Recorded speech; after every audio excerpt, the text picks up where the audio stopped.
भगवान बुद्ध की शिक्षाएं हमें जीवन के हर पहलू में मार्गदर्शन करती हैं। उनके जीवन की कई कहानियां हमें अपने व्यवहार और आदतों को बदलने की प्रेरणा देती हैं। एक ऐसी ही कहानी है जो हमें ये सिखाती है कि हम कैसे अपनी आदतों को बदल सकते हैं और जीवन में एक नई दिशा की ओर बढ़ सकते हैं। बुद्ध और एक गुस्सैल व्यक्ति की कहानी। एक समय की बात है, भगवान बुद्ध अपने शिष्यों के साथ एक गांव में उपदेश देने के लिए जा रहे थे। गांव के लोग बुद्ध की शिक्षाओं से प्रभावित थे और उनका आदर करते थे, लेकिन उसी गांव में एक व्यक्ति था जिसे बुद्ध से बहुत नाराजगी थी। वह व्यक्ति बुद्ध को पसंद नहीं करता था और वह हमेशा उनके खिलाफ बोलता रहता था। जब बुद्ध गांव में पहुंचे तो वह व्यक्ति उनके पास आया और बहुत गुस्से में बुद्ध को अपशब्द कहने लगा। वह बुद्ध का अपमान करने में कोई कसर नहीं छोड़ रहा था, लेकिन बुद्ध शांत और स्थिर बने रहे। उन्होंने उस व्यक्ति के अपशब्दों का कोई जवाब नहीं दिया। वे बस मुस्कुराते रहे और उसकी बातें शांतिपूर्वक सुनते रहे।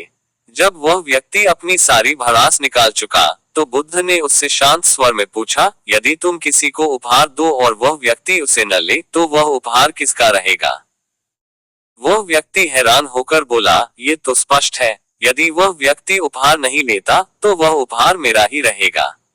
बुद्ध मुस्कुराए और बोले, ठीक उसी प्रकार यदि तुम मुझे अपशब्द कहते हो और मैं उन्हें स्वीकार नहीं करता तो वे अपशब्द भी तुम्हारे ही रहेंगे।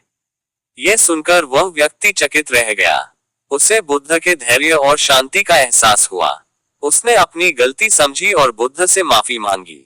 इस घटना ने उस व्यक्ति के जीवन में बड़ा बदलाव लाया।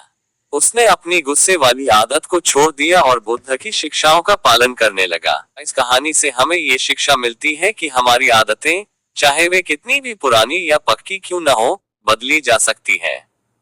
बुद्ध ने यह नहीं कहा कि हमें अपने गुस्से या बुरे व्यवहार को दबाना चाहिए, बल्कि उन्होंने ये सिखाया कि हमें अपने व्यवहार और आदतों के प्रति सचेत रहना चाहिए।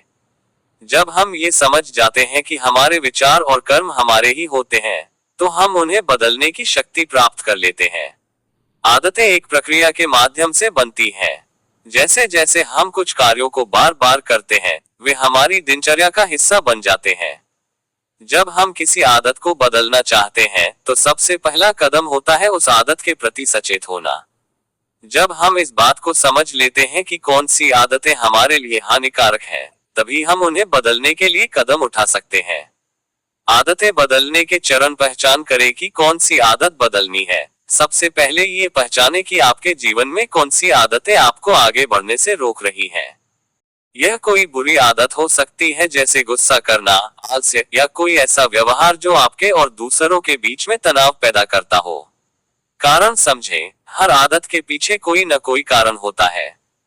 जब हम समझ जाते हैं कि हम किसी विशेष स्थिति में क्यों प्रतिक्रिया करते हैं, तो हम उस आदत को बदलने की प्रक्रिया शुरू कर सकते हैं। नई आदत डालें। जब आप किसी बुरी आदत को छोड़ने का प्रयास करते हैं, तो उसकी जगह एक नई और सकारात्मक आदत डालें। उदाहरण के लिए, अगर आप गुस्सा जल्दी आ जाता है, तो उसकी जगह धैर्य और शांत रहने की आदत डालें। जब भी आपको गुस्सा आए, गहरी सांस लें और खुद को शांत करें। लगातार अभ्यास करें। आदतें एक दिन में नहीं बदलती। इसके लिए लगातार अभ्यास और धैर्य की आवश्यकता होती है। जैसे जैसे आप नई आदत डालते जाएंगे, वैसे वैसे वह आपके जीवन का हिस्सा बन जाएगी। खुद पर विश्वास रखें। जब आप अपनी आदतों को बदलने का प्रयास करते हैं, तो कभी कभी असफलताएं भी मिल सकती हैं। लेकिन इसका मतलब यह नहीं है कि आप नहीं बदल सकते। खुद पर विश्वास रखें और अपनी कोशिश जारी रखें। ये सिखाती है कि कोई भी आदत स्थायी नहीं होती, उसे बदला जा सकता है। इसके लिए बस इच्छा शक्ति, धैर्य और नियमित अभ्यास की आवश्यकता होती है। जिस प्रकार बुद्ध ने उस गुस्सैल व्यक्ति को शांत रहने की शिक्षा दी, उसी प्रकार हम भी अपनी बुरी आदतों को पहचानकर उन्हें बदल सकते हैं।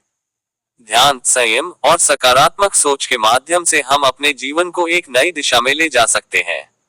आदतें हमारे जीवन का महत्वपूर्ण हिस्सा होती हैं, लेकिन वे हमारी नियति नहीं होती। बुद्ध ने ये सिखाया कि हम अपनी सोच और कर्म को बदलकर एक नया जीवन बना सकते हैं।